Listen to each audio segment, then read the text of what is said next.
Headlines प्रायोजक राजयोग paints, आनंद तुमचा, रंग आमचा. केंद्र सरकारकडनं कांद्यावरचं 20% निर्यात शुल्क रद्द. 1 एप्रिलपासून कांद्यावरील निर्यात शुल्क 0 असेल. कांदा उत्पादक शेतकऱ्यांना मोठा दिलासा.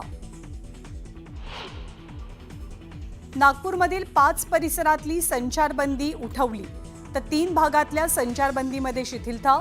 यशोधरा नगरमधली संचारबंदी मात्र कायम.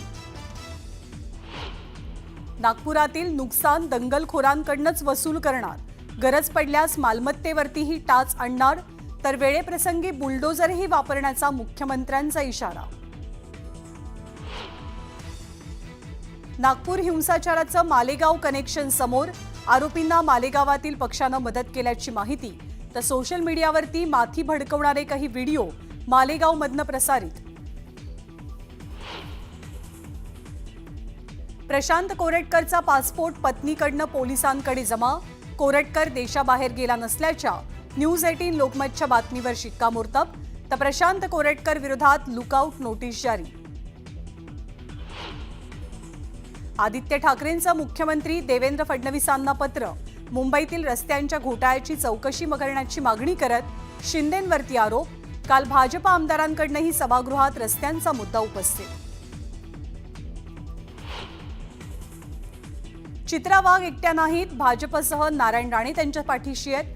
अनिल परब आणि चित्रा वाघ यांच्यातल्या वादासंदर्भात राणेंची भूमिका. तर परबांना राणेंचं ओपन चॅलेंज.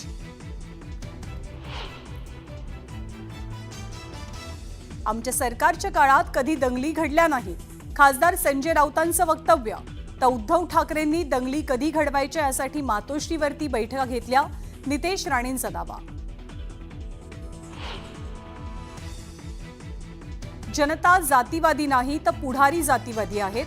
आपल्या स्वार्थासाठी नेते जात उभी करतात. केंद्रीय मंत्री नितीन गडकरींचे खडे बोल. आणि बीड जिल्हा कारागृहात पतीच्या जीवाला वाल्मिक कराडकडनं धोका.